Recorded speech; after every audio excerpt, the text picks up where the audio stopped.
My 10-year-old grandson was left at the airport by my daughter-in-law like forgotten luggage while she boarded a plane with my son and her children to go on a 2-week vacation. Later, she sent me a message. I decided that he is being punished and will stay at home. But instead of getting angry, I took action, and in just 3 days, their idyllic vacation turned into a nightmare of revenge. Before we continue, please subscribe to the channel and let us know where you're listening in the comments. The small figure sitting alone on the bench near gate 47 hit me like a punch to the gut. Even from 50 FT away, I recognized the slumped shoulders, the green backpack with the rocket ship patch. Ethan, my grandson, sat there like forgotten luggage, staring through the window at the plane that should have carried him to paradise. The Hawaii-bound aircraft gleamed in the March sunlight, passengers still boarding. Somewhere in that line were my son Travis, his wife Ashley, and their 2 younger kids Madison and Kyle. But not Ethan. I quickened my pace, my architect's mind already calculating angles, trying to make sense of what I was seeing. I'd driven here to wish them all safe travels to see them off on the vacation I'd paid for. $15,000 from my retirement savings meant to give my whole family 2 weeks in paradise. Ethan? My voice came out steadier than I felt. What are you doing out here, buddy? His head snapped up. Those dark eyes, so much like his late mother's, were red-rimmed and wet. He tried to smile, tried to be brave, but his chin trembled. Grandpa, they left without me. The words hung in the air like smoke. I lowered myself onto the bench, my knees protesting. 67 years old, and I'd never felt older. What do you mean? We got here early. I was so excited. Grandpa, I had my swimsuit and my backpack and everything. His voice cracked. But then Ashley said I needed to use the bathroom before we boarded. When I came back, she said I'd been bad this week and that I couldn't go. She said I was being punished. My phone vibrated. I pulled it out with fingers that didn't quite feel like my own. A text from Ashley sent 3 minutes ago. Decided he's grounded and stays home. Bye? No explanation, no apology, just those 8 words, punctuated with an exclamation point, like she was announcing a lunch date. I read it twice, 3 times. The letters rearranged themselves, but they always said the same thing. She'd left my 10-year-old grandson alone in an airport and sent me a text like it was nothing. The phone creaked under my grip. My knuckles had gone white around the case. Grandpa. Ethan's small voice pulled me back. Are you mad at me too? I looked at him, then really looked at him. His hair needed cutting. His jeans were too short, like he'd grown without anyone noticing. When had Ashley last taken him shopping? When had Travis nobody? I slipped the phone away and put my arm around his shoulders. I'm not mad at you, not even a little bit. Ashley says I'm too much trouble that I don't listen. He wiped his nose on his sleeve. Maybe she's right. Maybe I am bad. Something cold and sharp settled in my chest. It wasn't anger, not yet. It was something clearer, harder, like the moment when a blueprint finally makes sense, when all the calculations align. You're not bad, Ethan. You're not trouble. I stood and offered him my hand. Come on, let's go home. He took my hand, his palms small and sweaty. What about Hawaii? They can have Hawaii. I picked up his backpack, feeling its disappointing lightness. You and I will figure something out. Something better. We walked through the terminal in silence. Around us, families laughed and rushed toward gates, dragging suitcases and herding excited children. No one looked at us. No one saw a grandfather whose family had just shown him exactly how little his generosity meant. I glanced down at Ethan. He was trying so hard not to cry anymore, setting his jaw the way Travis used to as a child. Funny how genetics work, how traits skip generations and show up in unexpected places. My son was on that plane right now sitting in a seat I'd paid for, next to a woman who just abandoned his firstborn in an airport, and he'd let her. That was the part that burned. Travis had let her do this. The parking garage smelled like exhaust and stale air. I loaded Ethan into my Silverado, the same truck I taught Travis to drive 25 years ago.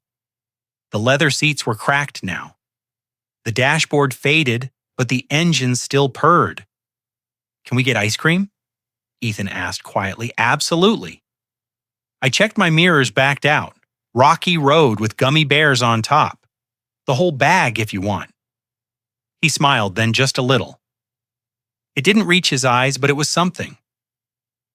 As I merged onto the highway back to Orlando, my mind was already working. 40 years in architecture had taught me how to see structures, how to find weak points, how to understand what holds buildings up and what makes them fall. The phone sat in my cup holder, Ashley's message still glowing, 8 words. She probably thought she was clever in control. She'd probably convinced Travis this was reasonable. I merged into the left lane and pressed the accelerator. Ethan had fallen asleep by the time I pulled into my driveway. His head rested against the window, mouth slightly open. I sat there engine idling, looking at my house, the house I'd designed myself, the house where Travis and Ashley had been living rent-free for 4 years, the house that was still legally and completely mine. I carried Ethan inside and laid him on the couch, covering him with the old quilt. He didn't stir. The kid was exhausted, emotionally drained in the way only children can be when adults fail them. I stood in my kitchen and let myself feel it. Not just anger, something colder, more surgical. Ashley had made a calculation today. She decided her comfort was worth more than a 10-year-old boy's dignity. She decided I would just accept this, clean up her mess, keep quiet like always. She'd miscalculated. Tomorrow I'd start making calls. But tonight I sat in my armchair and watched Ethan sleep. This kid who'd lost his mother too young and was now being erased by a woman who saw him as nothing but an inconvenience. Not on my watch. Not anymore. The house was too quiet after Ethan went to bed around 9:00. I'd made him dinner, chicken nuggets and mac and cheese, and we'd watched a movie together. He'd laughed a few times, which felt like a miracle. But when I tucked him into the guest room, I saw that distant look in his eyes again. I sat in my study surrounded by 40 years of blueprints and awards and let myself remember. I remembered the call 5 years ago.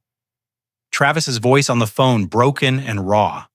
"Dad, she's gone. Julia's gone. A car accident on I-4. Some texting teenager who ran a red light. Julia died at the scene. Ethan was 5 years old." I'd driven to their apartment that night and found Travis sitting on the floor, still in his work clothes, staring at nothing. Ethan was asleep in his bedroom, oblivious. I'd sat with my son until morning, not saying much, just being there. The next few months were rough. Travis was a zombie just going through motions.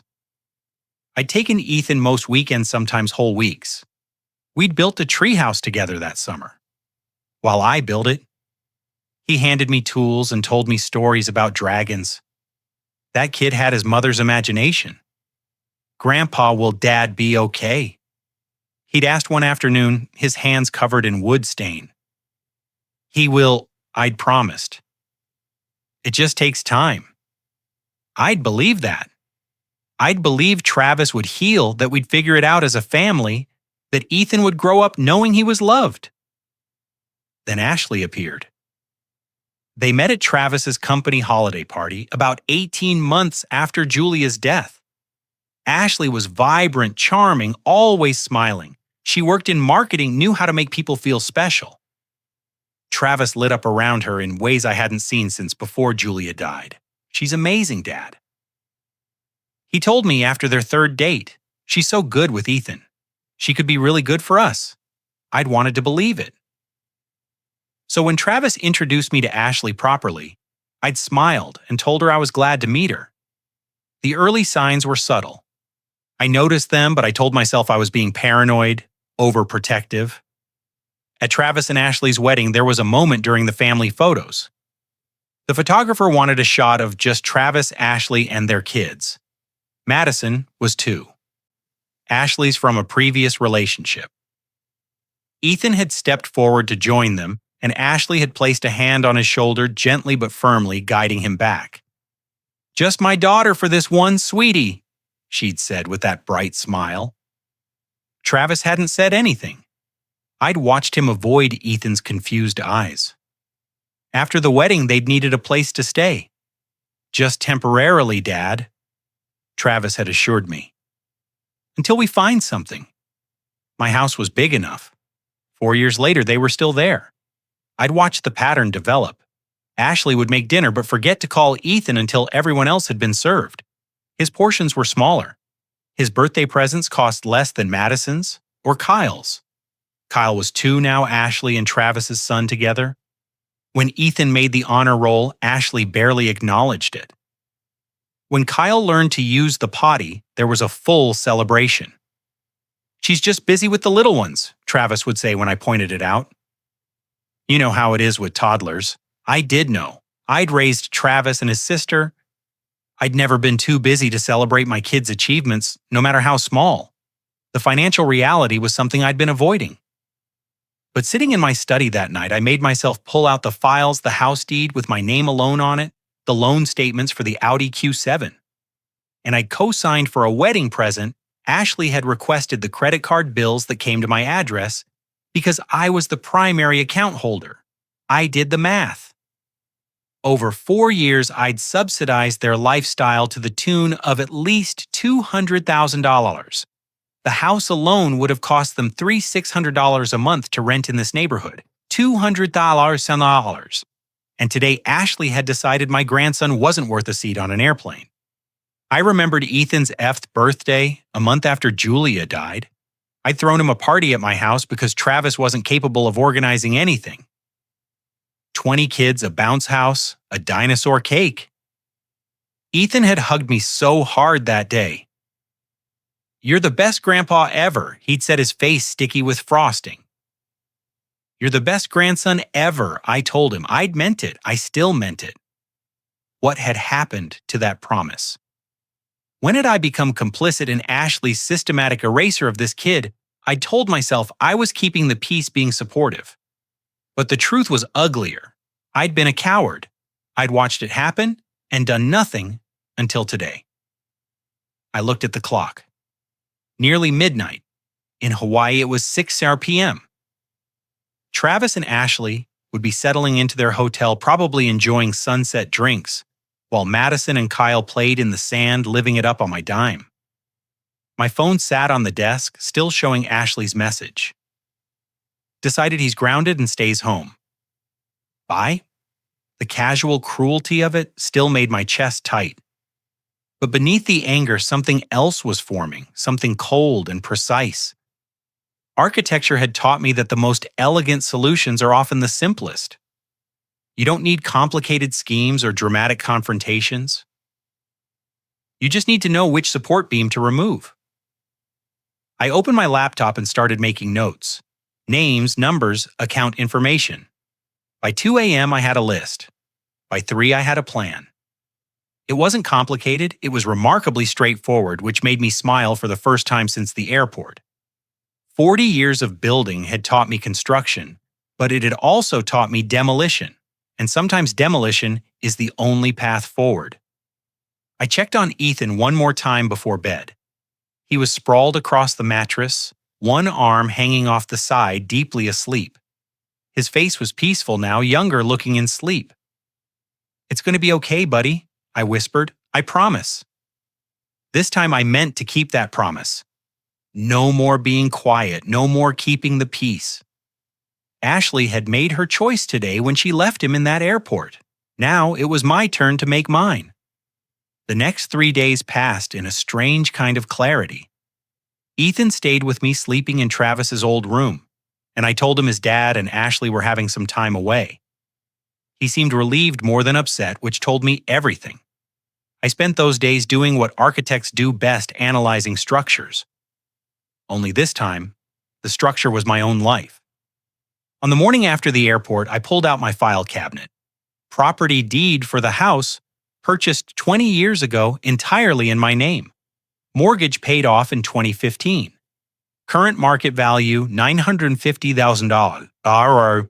Travis and Ashley had been living here rent-free for 4 years. I did the math. Comparable rentals ran $3,600 a month. That was $172,000 in housing alone. But it didn't stop there. I found the paperwork for the Audi Q7. Ashley had wanted it as a wedding present. I'd co-signed the loan, $48,000. They'd made maybe 6 payments before money got tight. Guess who'd been covering it? Then the credit cards. 5 of them, all with my name as primary account holder.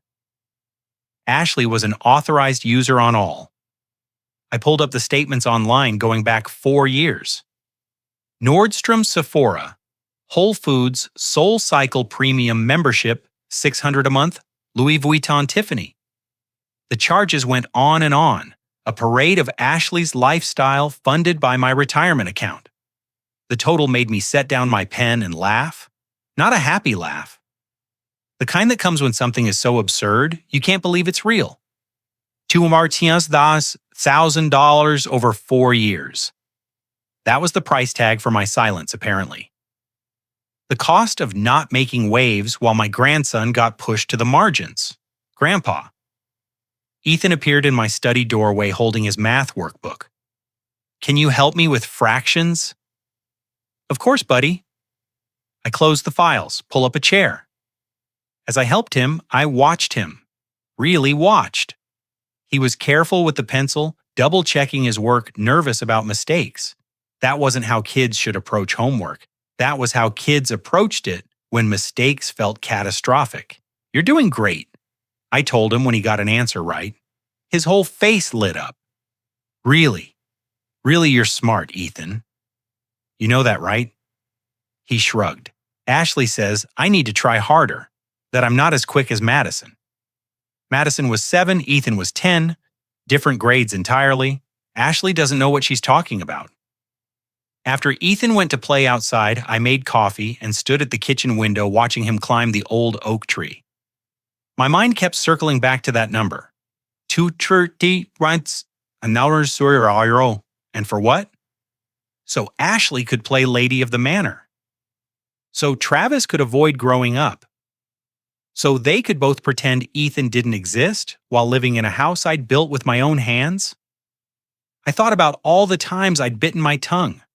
All the times I'd watched Ashley forget to include Ethan in family photos, or serve him smaller portions, or roll her eyes when he tried to talk to her. All the times Travis looked away too weak to stand up for his own son. I told myself I was being supportive, patient, understanding. What I'd actually been was a doormat and ATM with a heartbeat. The house phone rang and I let it go to voicemail, probably Travis calling from Hawaii to explain. I wasn't interested in his explanations. That evening after Ethan was asleep, I took my laptop to the back porch and started researching Florida property law tenant rights, what constitutes legal residency versus being a guest. The difference between having a rental agreement and just living somewhere with permission. The more I read, the more interesting things became. My phone buzzed. A text from Ashley. Walter, this is childish. We need to talk about Ethan's behavior issues when we get back. Ethan's behavior issues. That was Rich issues. The kid's only issue was that he existed. I typed back, enjoy your vacation. Then I blocked her number. By midnight, I had filled a legal pad with notes attorneys specializing in family property law customer service for every credit card company, our auto insurance provider, the phone number for the hotel in Maui, all 7 nights, premium ocean view, $1,200 a night.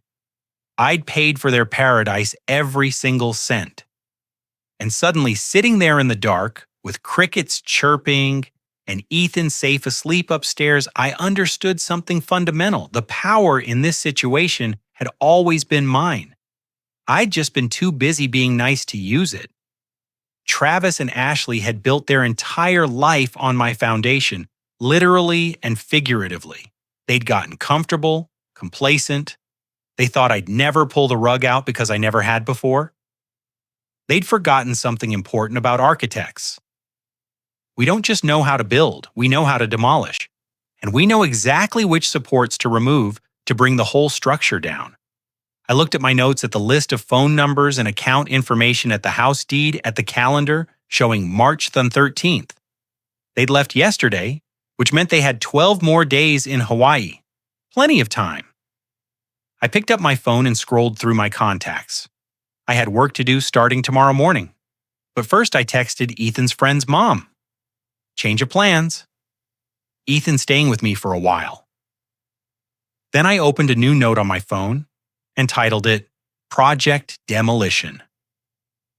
The list started simple: lawyer consultation, bank credit cards, insurance, vehicles, Hotel Hawaii. I smiled at the screen. After 40 years of building things, I was about to find out how satisfying it could be to tear them down. Norman Gilbert's office was in a converted Victorian downtown. All dark wood and leather furniture that smelled like old books. I'd never needed a lawyer before, but I'd heard Norman's name around town. He had a reputation for being thorough, discreet, and effective. Mr. Thornton, he shook my hand. What can I do for you? I laid it out. The house, the lack of rental agreement, 4 years of free living. I kept my voice neutral, factual. Let the numbers speak. Norman listened, making notes. When I finished, he leaned back. Let me make sure I understand. Your son and his wife live in your house. No lease, no rental agreement. They don't pay rent, utilities, or property taxes, correct? And the house is solely in your name. Purchased before either of my marriages. Only my name on the deed. He tapped his pen against the pad. Then legally they're guests in your home. You have the right to ask them to leave. Florida law requires reasonable notice, typically 15 to 30 days, for someone residing in a property even without a formal agreement. 15 days. That's reasonable. I can draw up the paperwork today, a formal notice to vacate. He paused. May I ask what prompted this? I told him about Ethan, about the airport. Norman's expression didn't change, but something shifted in his eyes. I see, he said quietly. And the child is with you now. He is good. He pulled out fresh paper. Let's also discuss custody arrangements. If your son agrees to let the boy live with you permanently, we should formalize that. I left Norman's office an hour later with documents and a follow-up appointment. The eviction notice would be delivered March 16th, giving Travis and Ashley exactly 15 days from when they returned. Next stop, the bank. The branch manager, Patricia, had handled my accounts for 15 years. Mr. Thornton, how are you? I need to make changes to my credit card accounts. We sat in her office while I went through each card. I want to remove Ashley Thornton as an authorized user on all of these, effective immediately. Patricia's fingers flew over her keyboard. All 5 cards. All 5. And these joint accounts with Travis Thornton? Freeze them. No new charges. She glanced up, curious but professional. Done. Changes effective within 24 hours. Perfect. One more thing. The auto loan for the Audi Q7. I'm listed as co-signer. I want to be removed. That requires the primary borrower to refinance or pay off the loan. I understand. She made notes. If Mr. Thornton defaults while you're still on it, you'll be liable. Then remove me today and notify him he has 30 days to refinance or return the vehicle. Her eyebrows rose slightly. I'll process that immediately. From the bank, I called the insurance company. Shorter conversation. I need to remove a vehicle from my policy, the Audi Q7, effective March 15th. That's in 2 days, Mr. Thornton, correct. After hanging up, I sat in my truck and pulled out my phone. The hotel in Maui answered on the 3rd ring. Waia Beach Resort. This is Lena. How may I help you? Hi, Lena. Walter Thornton. I have a reservation under my name. I need to make some changes. Of course, Mr. Thornton. One moment, a pause. Yes, I see your reservation. Ocean View Premium Suite. Checking out March 22nd. I need to cancel the prepayment. I'll be requesting a refund to my credit card. Another pause. Longer. Mr. Thornton, the guests have already checked in. They arrived yesterday. I understand. The guests can remain if they'd like, but they'll need to provide their own payment going forward. The guests will need to provide alternate payment within 24 hours, or we'll have to move them to different accommodation. That sounds reasonable. May I ask, is there a problem with the reservation? There was a miscommunication about who would be attending this vacation. I could hear the understanding in her voice. I see. We'll contact the guests this evening about the payment change. Anything else? Actually, yes. Do you have availability in a standard room? Something more economical? We do. Our garden view rooms are $200 per night. Perfect. Let them know that's an option. After I hung up, I allowed myself a small smile. Travis and Ashley were in Hawaii right now, probably lounging by the pool, drinks in hand, living the dream on my dime. Tomorrow morning, that dream was going to develop cracks. I drove home where Ethan was doing homework at the kitchen table. Did you have a good day, Grandpa? Very productive. I ruffled his hair. How about pizza for dinner? Can we get the one with stuffed crust? Absolutely. While Ethan went back to homework, I sent one more email to the travel agency that had arranged tours and excursions. Snorkeling, helicopter tour, fancy luau, all paid for with a gift certificate I'd purchased. I need to cancel gift certificate number GC49832. Please process a refund. I hit send and closed the laptop. My phone sat silent. No calls from Hawaii yet. Too busy enjoying their family vacation.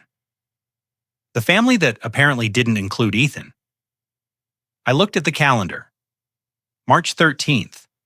In exactly 3 days, Ashley would try to use a credit card and find it declined. The hotel would inform them their room was no longer paid for. Tours canceled. And on their doorstep, an eviction notice would be waiting. I thought about texting Travis, giving them a heads up. That's what the old Walter would have done. But that Walter had died at gate 47. This Walter had work to do. I sent Ethan a text. Get ready, kid. Next week we're redecorating your room. Any color you want? His response came immediately. Really even blue. Even blue. Then I turned my phone to silent and started making pizza. March 14th day. 2 of their Hawaiian vacation. I woke early, made Ethan breakfast and dropped him at a friend's house. Then I came home, poured coffee, and waited. The first domino should be falling right about now. In Maui, it would be around 8 SEER in the morning. Ashley would be having her poolside breakfast, probably planning her day. Spa appointment at 10:00. Lunch at that overpriced beachfront restaurant, all on my dime. Except it wasn't my dime anymore. My phone buzzed at 11:47 a.m. A text from Travis. Dad, can you call me having some issues with the cards? I set the phone down and took another sip. Issues with the cards. One way to put it. I didn't call back. Instead, busy today. Everything okay? 3 dots appeared. Disappeared. Appeared again. Cards aren't working. All of them. Can you check your account? My account is fine. Just checked this morning. More dots. I could practically feel his confusion. That doesn't make sense. Ashley's cards aren't working either. Strange? Maybe call the bank. I was enjoying this more than I should have. Each text was confirmation that my plan was working exactly as designed. The real satisfaction came an hour later. My phone rang. Unknown number, 808 area code, Hawaii. Mr. Thornton, this is Lena Vasquez from the Y Beach Resort. Yes, Lena. How can I help? I'm calling to confirm. We processed the refund as requested. The guests have been notified they'll need to provide alternative payment for the remainder of their stay. Perfect. How did that conversation go? There was a pause. Professional discretion wearing with the desire to share what was clearly memorable. Mrs. Thornton was surprised. She's currently speaking with our front desk manager about room options.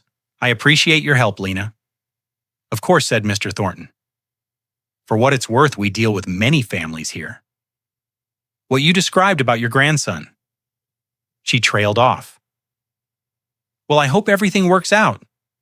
Thank you. It will. Ah. After hanging up, I pictured it. Ashley in her designer resort, we're standing at that polished desk. The smile sliding off her face as Lena explained the $200 a night room was no longer prepaid. The manager offering the garden view option for $200 a night. The realization that she'd have to pay herself. I checked my watch. In Hawaii, 8:15 in the morning, they'd have just gotten the news.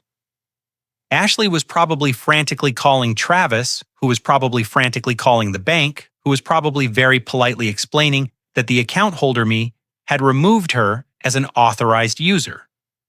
My phone rang again. Travis. I let it go to voicemail. Then I opened my laptop and logged into the travel portal. Found their excursions. Helicopter tour canceled. Snorkeling canceled. Sunset cruise canceled. The luau canceled. Gift certificate GC449832 purchased by Walter Thornton revoked. Refund processed. I sat back and looked around my kitchen. My house, the house I'd built that I'd let them live in free while they spent my money on everything else.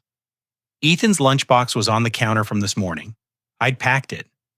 Sandwich cut into triangles, apple slices, juice box, and a note. You're awesome. He'd read it at breakfast and smiled so wide. When was the last time Ashley had done anything for him beyond bare minimum? My phone buzzed. Another text. Dad, seriously, we need to talk. Something's wrong with all the accounts. I typed back deliberately. Nothing wrong on my end. Maybe it's a problem with your spending. 3 dots stayed there for a long time, then disappeared without a message. I imagined Travis showing that to Ashley, her face, when she realized I knew that this wasn't technical glitch or bank error, that it was intentional. By evening 7 more calls from Travis, 3 from unknown Hawaii numbers, increasingly frantic texts. The last came at 6:32 p.m. We need to move to a different room. They're charging us $200 a night now. Dad, please. What's going on? I stared at that message. Part of me, the old doormat part, wanted to cave, to call back, to explain, to make it all okay. But then I remembered Ethan's face at the airport. The way he'd tried so hard not to cry, the way he'd asked if he was bad. I deleted the message. At 7, I picked Ethan up. He was happy animated telling me about the Lego castle they'd built. Can Tommy come over sometime? Of course, maybe this weekend. Really? He looked at me like I'd offered him the moon. Really? This is your house too. You can have friends over whenever you want. He was quiet. Then Ashley always said Tommy was too loud. Well, I said carefully, Ashley's not here now, and when she gets back, things are going to be different. Different how? Better things are going to be better. That night after Ethan slept, I sat on the back porch with a beer and my phone. Travis had finally stopped calling. In Hawaii, they were probably in their new room now, the garden view room, costing a fraction of what they'd expected. The room they'd have to pay for themselves with credit cards that didn't work. I pulled up photos and found Ethan's 10th birthday 6 months ago. There we were, him and me, with the cake I'd bought and decorated. Travis was in the background looking at his phone. Ashley wasn't in the shot. She'd been busy. Tomorrow was March 15th, day 3. And I had more surprises waiting. I spent March 15th morning doing ordinary things. Made pancakes with Ethan, helped with reading homework, took him to the park, and pushed him on the swings while he laughed in a way I hadn't heard in months. My phone stayed in my pocket silent, except for occasional buzzes I ignored. After lunch, when Ethan was absorbed in a movie, I finally checked my messages. 16 missed calls, 23 texts, I scrolled through them with my coffee, enjoying every word. Travis, 9:47 a.m. Hawaii time. Dad, the rental car company just called. They're taking back the car. Something about insurance. Please call. Travis, 10:23 a.m. We can't do any tours. They're all canceled. The agency says you canceled them. Why, Travis, 11:15 a.m. Ashley's freaking out. We can't even get an Uber because none of the cards work. We're stuck. And then Travis, 2:34 p.m. What the hell is going on? No more Dad, please. He'd figured it out. My phone rang. Travis. This time I answered, "Hello, son." Dad. His voice was tight controlled. Someone trying hard not to explode. What are you doing? Me, I'm having a lovely day with Ethan. We went to the park. He went down the slide 17 times. Silence. I could hear Ashley in the background, voice sharp and angry. The credit cards, Travis said finally. The hotel, the rental car, the tours. This is you, is it, Dad? This isn't funny. We're stuck here. We can't enjoy the vacation. I paid for the vacation you left Ethan out of. More silence. Ashley's voice got louder. It was a misunderstanding. Travis started. A misunderstanding. I set down my cup. Travis. She left him in an airport, a 10-year-old child. She sent me a text saying she'd decided he was grounded. Just abandoned him there and got on the plane. She was upset. He'd been acting out. He's 10. Kids act out. You don't abandon them in a busy airport and fly to Hawaii. Dad, please. His voice cracked. We need your help. We can't get home without my money, without my credit cards, without my house to come back to. A pause. What do you mean, your house? I smiled. He hadn't gotten that email yet. Check your messages. You should have something from Norman Gilbert. Who, my attorney? He sent you both an email this morning. Might have gone to spam. I heard rustling Ashley's voice getting insistent.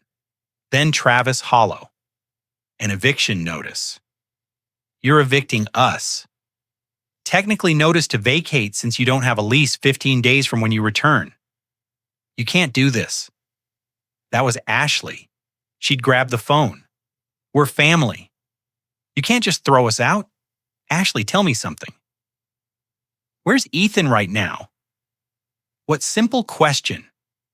Where is my grandson? The one you left at the airport 2 days ago. She didn't answer. He's here with me, where he's safe and wanted and not treated like an inconvenience. Where he should have been all along. You're insane. We'll fight this. You'll get a lawyer with what money, the frozen bank accounts, the canceled credit cards, or maybe you'll use the Audi I stopped paying for. Oh, wait. That doesn't have insurance. I could hear her breathing sharp and angry. This is because of him, isn't it? Her voice was venomous. That kid has been a problem since day one. He needs discipline.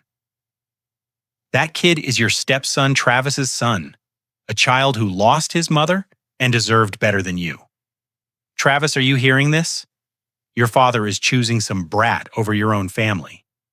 My family, I said quietly, is currently eating popcorn and watching movies in my living room. Your family's in a budget hotel room trying to figure out how to pay for dinner. Very different situations. Ashley was screaming now, but Travis had taken the phone back. Dad. His voice shook. What do you want? What will it take to fix this? I looked at Ethan through the doorway, laughing at something on screen. Relaxed in a way he never was around Ashley. I want you to think about what you've done, both of you. I want you to think about what kind of man leaves his son behind so his new wife can have a perfect family photo. I want you to spend the next few days in that cheap hotel room wondering how you're going to get home where you're going to live. The way Ethan was left wondering in the airport, that's cruel. No son. What's cruel is leaving a 10-year-old in an airport.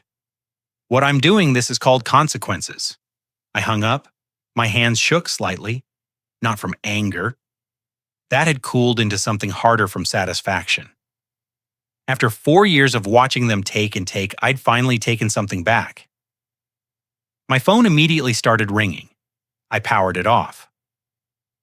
Later, I got an email from Lena. Mr. Thornton just wanted to let you know the guests moved to Garden View. They seemed quite distressed. I hope everything resolves well. I wrote back, thank you, Lena. Everything is resolving exactly as it should. Then I joined Ethan, and we watched the rest of the movie. He fell asleep against my shoulder halfway through, and I didn't move until credits rolled. Outside, the sun was setting over Orlando. In Hawaii, Travis and Ashley were facing their first real night in paradise without my money, and it was just the beginning. March 16th dawned clear in Orlando. I was making eggs when my phone buzzed with an email notification. Norman Gilbert, my attorney. Mr. Thornton, the notice to vacate was successfully delivered electronically at 8:47 a.m. Hawaii time, per Florida statute. This initiates the 15-day notice period upon their return. I smiled. In Hawaii, it was 2:47 in the morning. They'd wake up to that email. What a way to start their day. Ethan came into the kitchen, hair sticking up. Morning, Grandpa. Morning, buddy. Eggs. Yes, please. Can I have the cheese kind? You can have anything you want.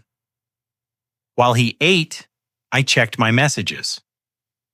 An automated notification from insurance confirming the Audi had been removed from my policy. A text from Patricia at the bank.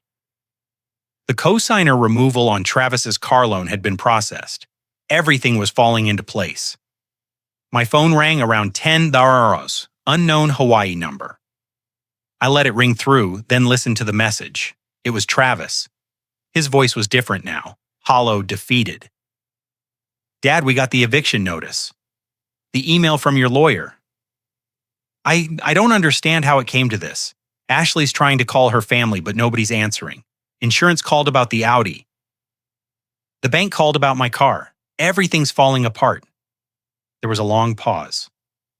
Ashley was yelling in the background. We're coming home tomorrow. We found cheap tickets.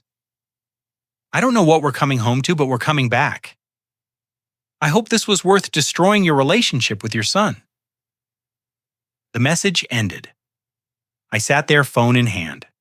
Worth it. I looked out at Ethan climbing the oak tree, fearless and laughing. A kid who'd been invisible in his own home, left in an airport like forgotten luggage. Yeah, it was worth it. Around noon, my phone rang again. Ashley's mother, Carol. I answered. Hello, Carol? Walter? Her voice was tight. Did you really leave Ethan at the airport? Actually, Carol, it was the other way around. Ashley left Ethan at the airport. I found him there alone, crying, watching the plane fly away without him. Silence. She called me this morning, Carol said finally. Told me some story about you cutting off their money, canceling their vacation, evicting them. She wanted me to wire her cash. Said you'd gone crazy, did you? No. Because first I called Travis's sister, Amy. And Amy told me she'd gotten a very different phone call from you last week about what really happened. I'd forgotten about that call. Travis's sister and I had always gotten along. When I'd told her about Ethan, she'd been horrified. I'm ashamed, Carol continued, that my daughter could do something like that to a child, to any child, but especially one who lost his mother so young. I appreciate you saying that. Ashley's been calling me every hour. I'm not answering. Neither is her sister. We both told her the same thing. Fix what you broke or don't call us. Carol paused. That boy is welcome at my house anytime, Walter, anytime at all. After we hung up, I sat back. I'd made that call to Carol a week ago, right after the airport, betting that a grandmother's heart would override any loyalty to Ashley. I'd laid out exactly what happened, provided the text Ashley had sent me explained the years of small cruelties. I'd been right to bet on it. That afternoon, another voicemail from Travis. This one was shorter, more desperate.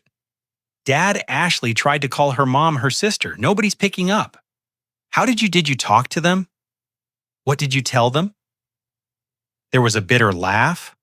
Of course you did. You planned all of this, didn't you? every single piece. The cards, the hotel, the eviction notice, even poisoning Ashley's family against her. I told them the truth. Son, I said to the empty kitchen. That's all I had to tell them. By evening, I'd gotten 6 more calls from Hawaii. The messages grew increasingly frantic.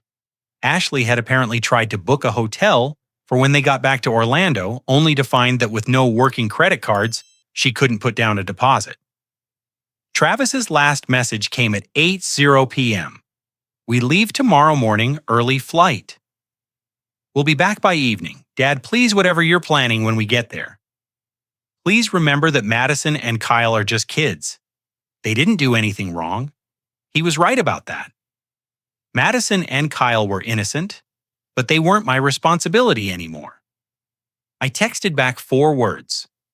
Ethan is a kid too. The response came immediately. I know that now. Please. I didn't respond again. That night, I did something I enjoyed more than I should have. I went through the house room by room and boxed up everything that belonged to Travis, Ashley, Madison, and Kyle. Clothes, toys, toiletries, documents. I was methodical, labeling each box clearly. Ethan helped with some of it, though he didn't understand why. Are they moving, Grandpa? Yes, buddy. They need their own place. Oh, okay. He handed me another box. Are we staying here? We are. This is our house, yours and mine. He smiled at that. Good. I like it here with you. By midnight, the living room was full of neatly stacked boxes. Everything they owned packed and ready. I'd even printed out the eviction notice and taped it to the front door. I stood in the doorway looking at my handiwork. 4 years they'd lived here. 4 years of taking my money, my home, my generosity, and giving nothing back except mistreatment of a child. Tomorrow they'd walk through that door and see exactly how much power they'd never actually had. Tomorrow the fantasy would end. March 17th, the day they came home. I knew their flight schedule. They'd land at 6:23 p.m., an hour through the airport, 30 minutes home. They'd arrive around 8:00. Ethan was at school blissfully unaware. I'd arranged for him to sleep over at Tommy's. Whatever happened when Travis and Ashley walked through that door, I didn't want Ethan near it. At 3, my phone rang, Travis calling from Maui Airport. We're boarding soon. His voice was exhausted. Dad, what are we coming home to the consequences of your actions? Can you just tell me what to expect? Your belongings are packed. The eviction notice is on the door. You have 15 days to find somewhere else. 15 days. He said it like a foreign language. Where are we supposed to go? That's not my problem anymore.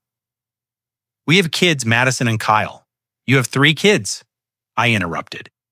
You keep forgetting. Ethan is your child too. I know that. I think you've spent 4 years letting your wife treat him like he doesn't exist. I think you let her leave him in an airport and got on a plane without looking back. Silence. And now you're upset there are consequences. That the free ride is over. Dad, I'll see you at 8. I hung up. An hour later, Ashley called, voice shrill and desperate. Walter, you have to stop this. We have nowhere to go. No money, no credit cards. You have Travis's salary. You're adults. Figure it out. I can't believe you're doing this after everything we've done for you. I laughed. Done for me? Let me read you something. In 4 years, you've cost me $214,000. Housing, car payments, insurance, credit cards, various loans. You've done nothing except take. We gave you family. We gave you grandchildren. You gave me access to grandchildren while systematically abusing one. That's not a gift, Ashley. That's hostage taking. She started crying, big dramatic sobs. My mother won't even talk to me. My sister hung up. What did you tell them? The truth. That you left a 10-year-old boy in an airport because he was inconvenient. He was being difficult. He's a child, Ashley. a child who'd already lost his mother. He didn't need to learn anything except that he was loved. Instead, you taught him he was disposable. The line went quiet. When you get here, I said, your things will be packed. Take them and go. You have 15 days, but I suggest you do it tonight. Travis won't let this happen. He's your son. Where was that spine when you were mistreating his firstborn? Where was it at the airport I ended the call? The hours crawled. I made dinner but couldn't eat. Checked the boxes one more time. Confirmed Ethan was settled at Tommy's. At 7:45, a text from Travis. We just landed, I texted back. See you soon. Then I settled into my armchair with a book. Door unlocked, waiting. They arrived at IT-17. I heard the rental car pull in. Car door slammed. Madison's voice. Why are there boxes? The front door opened. I didn't look up. Hello, Travis. Ashley. The silence was profound. They took in the scene. Stacked boxes, empty spaces, the eviction notice. Dad, Travis said finally. What have you done? I marked my page. Travis looked terrible, exhausted, unshaven. Ashley looked worse. Her facade cracked. Madison and Kyle stood behind them, confused. I've packed your belongings. Everything is labeled. Ashley's face went from pale to red. You can't do this. This is illegal. It's completely legal. You're not tenants. You have no lease. You're guests who've overstayed their welcome. Travis moved forward. Dad, please. We need time. You have 15 days. That's what the law requires. 15 days to find a place, move, figure out our entire lives. You had 4 years to figure out your lives. You chose to spend them living off me. Ashley grabbed Travis's arm. Don't beg him. We don't need his charity. I smiled. Ashley, you've lived on my charity for your entire marriage. My house, my money, my cars, my insurance, everything you have, I gave you. And you repaid me by treating my grandson like garbage. Where is he? Travis looked around. Where's Ethan? Somewhere safe away from you. That hit him. I could see it at the realization that he'd lost more than a house. I want to see him. No, he's my son. Then you should have acted like it. I stood. Take your things and go. You have 3 hours. 3 hours? That's not enough. Then come back tomorrow. But you will not sleep here tonight. Ashley started crying again. Angry tears. You vindictive old man. This is abuse. This is justice. I looked at her directly. You left a child in an airport. You sent me a text like it was nothing. Like he was nothing. Now you know what it feels like to have nowhere to go. The room fell silent except for Kyle crying. Travis's shoulders slumped. We'll go to a hotel. Good luck with that. They started loading boxes. 2 trips. I watched from the window as they packed up their lives. Before they left the second time Travis came back inside alone. Dad, I'm sorry. I'm so sorry about Ethan. About all of it. You're right. I should have protected him. Yes, you should have. Can I see him, please? I studied my son's face. For the first time in 4 years, I saw a genuine remorse. Not tonight, but soon, when I'm ready. He nodded and left. I watched them drive away, Ashley staring ahead. Madison and Kyle in the back, surrounded by boxes. Then I locked the door and sat in the quiet house. My phone buzzed, a text from Ethan, having fun at Tommy's. His mom says I can come over anytime. I smiled. That's great, buddy. See you tomorrow. Tomorrow we'd start fresh. Just the 2 of us. Tonight justice had been served. The next 2 weeks passed in strange peace. Ethan flourished like a plant, finally moved into sunlight. He laughed more, talked more, started inviting friends over without asking permission. Travis called 3 times. I didn't answer. Ashley tried once. I hung up when I heard her voice. On April 5th, 3 weeks after the airport, Norman Gilbert called, Mr. Thornton, your son has requested a meeting. He's retained counsel and wants to discuss custody for Ethan. Does he now? He's also asking if reconciliation is possible between you two specifically. I looked at Ethan doing homework, humming to himself. Tell him I'll meet. My terms, my office, my attorney present. Ashley stays away. When tomorrow 2:00 p.m. the next afternoon, Travis walked into Norman's office looking 5 years older. Wrinkled suit, crooked tie. The confident manager was gone. He sat across from me, Norman between us. Dad. Travis. Norman cleared his throat. Mr. Thornton Jr. has prepared a statement. Travis pulled out paper, but his hands shook too badly to read it. He set it down. I was a terrible father to Ethan. I let Ashley treat him like he didn't matter. I told myself it was adjustment. But I knew. I knew what she was doing, and I let it happen because it was easier. He looked at me directly. The airport was the last straw. But it shouldn't have taken that. You did what I should have done years ago. You protected him. Yes, I did. I want to see him regularly. I want to be his father again if he'll let me. And Ashley, his jaw tightened. We're in a 2-bedroom apartment and kiss me. She's working for the first time in 7 years. Madison and Kyle are adjusting. She blames me for not fighting you. I blame her for creating this. Sounds rough, I said without sympathy. It is, but that's our problem. What I'm asking is, can I see Ethan? Can I rebuild what I broke? I studied him. He looked sincere. Broken good. Here are my terms. First, Ethan lives with me. Full legal custody. You can petition for joint after a year. Travis nodded immediately. Agreed. Second, supervised visits weekly at my house with me present. After 6 months, we can discuss unsupervised. Okay? Third, you and Ashley enter family therapy. You're paid. We already started 2 weeks ago. That surprised me. Good. Fourth, and non-negotiable. Ashley does not come near Ethan, not for visits, not for holidays. She's forfeited any relationship with him. Travis's face fell. Dad, that's going to be hard. She's still my wife. That's your problem to manage. Ethan is my priority, not your comfort. Take it or leave it. Norman slid a document across. I've drafted the custody agreement. Travis picked it up with trembling hands. I watched his face as he realized how thoroughly I'd won. Legal custody, supervised visits, therapy requirements, everything spelled out, giving him almost nothing. He picked up the pen. One question. Is Ethan okay? Is he happy? He's better than okay. He's thriving. Travis's eyes went red, but he didn't cry.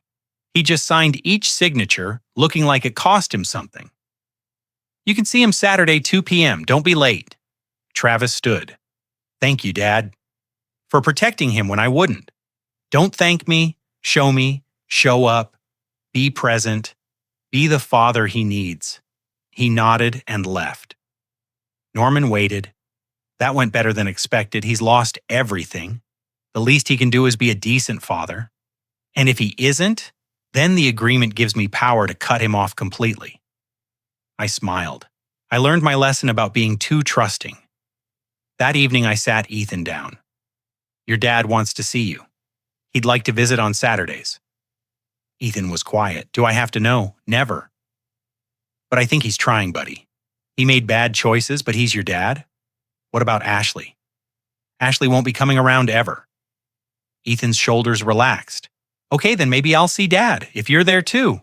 I'll be right there always. Saturday came. Travis arrived at 1:58 p.m. carrying a wrapped present. Hi, Dad. Travis, I let him in. Ethan was building with Legos. He looked up. Hope, fear, anger, sadness, all crossing his face. Hey, Ethan, Travis said quietly. Hi, I brought you something. He held out the present. Ethan unwrapped it slowly. Inside was a photo album, pictures of Julia, his late mother. Ethan as a baby, the treehouse, page after page of memories. I should have shown you these long ago, Travis said. Your mom loved you so much. I'm sorry I let you forget that. I'm sorry I let anyone make you feel like you didn't belong. Ethan's lip trembled. Why did you leave me at the airport? Travis knelt down. Because I was weak.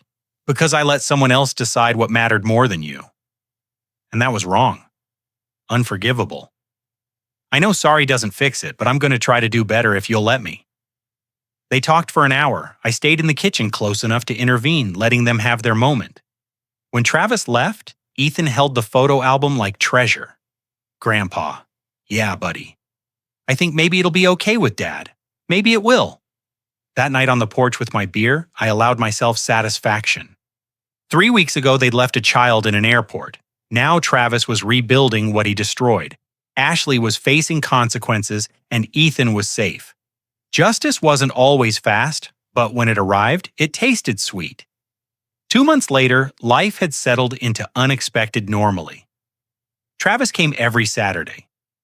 The first visits were awkward, but slowly he and Ethan rebuilt their relationship. They'd play games, work on homework, talk about school and friends. Travis never mentioned Ashley. Ethan never asked. I'd heard through Amy that things were rough in the Kiss apartment. Ashley was miserable at her dental job, constantly complaining about working. She and Travis fought constantly. Madison and Kyle struggled with the change from big house to cramped apartment. I felt no sympathy whatsoever. On a warm evening in early June, I was on the porch with Ethan. We'd started a tradition ice cream after dinner watching the sunset. Grandpa Ethan asks, working on his second scoop of Rocky Road. Yeah, buddy. Why did they do it? Why did they leave me at the airport? I'd been waiting for this question. You know what? I think being a family isn't about whose blood you share. It's about who shows up. Who's there when things are hard? Who puts you first? You put me first. I did.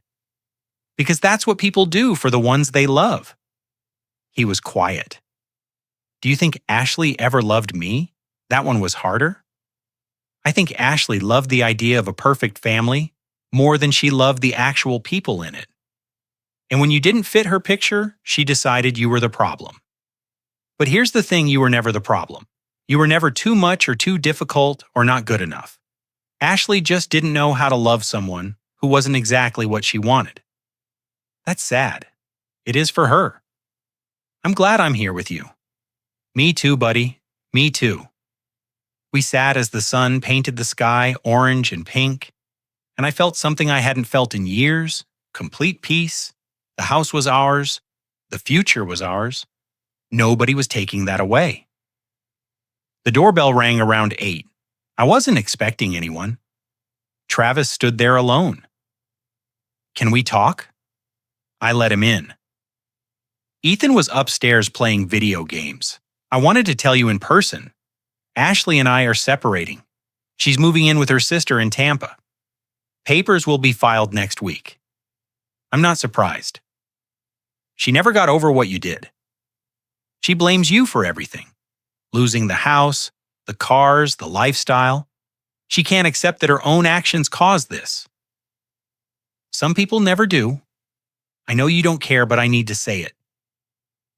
You were right about everything about her, about how she treated Ethan, about me being too weak to stop it. You did what needed to be done. I did what any decent person would have done. I protected a child. He nodded. Ethan's different now. Happier, more confident. He talks about his friends, his school. He never did that before. Because he was too busy trying to be invisible. Yeah. Travis looked at me directly.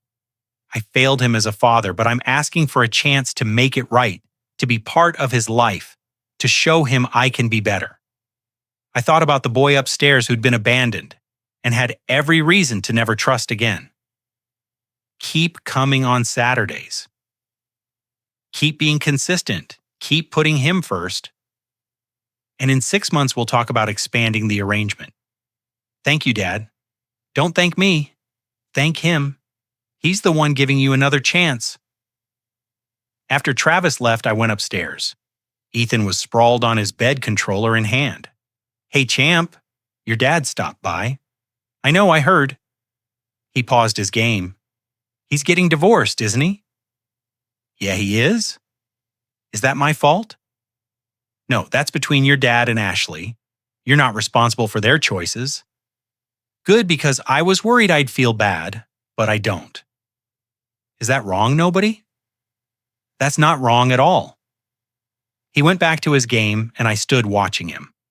This kid who'd been discarded, made to feel small and unwanted, who'd sat alone in an airport. He was going to be okay, better than okay. That night after Ethan slept, I sat in my study and pulled out the file, the house, deed, the financial records, the text from Ashley. Decided he's grounded and stays home. Bye. I'd kept everything as a reminder.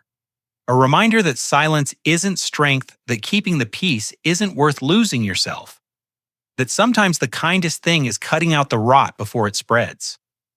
4 months ago, I'd been a doormat in ATM with a heartbeat, someone who'd avoid conflict rather than stand up. Now I was a grandfather raising his grandson. In the home I'd built on my terms. I was someone who'd found the one solution that would work: complete demolition, followed by careful rebuilding. Travis would earn his way back slowly. Ashley would face consequences, and Ethan would grow up knowing at least one person had loved him enough to burn it all down to keep him safe. I pulled out my phone and looked at yesterday's photo, Ethan and me at the park, both laughing. His smile was genuine, reaching his eyes, no shadows. That smile was worth every uncomfortable conversation, every burned bridge, every dollar it cost me. Justice wasn't always swift, but when it finally arrived, it was delicious. I closed the file and locked it away. I didn't need it anymore. The story was written, the ending clear. An old man, a wounded boy, and a decision that changed everything. Sometimes the greatest revenge is simply refusing to let cruelty win. If you like this story, please like this video, subscribe to the channel, and share your impressions of this story in the comments. To listen to the next story, click on the box on the left. Thank you for watching.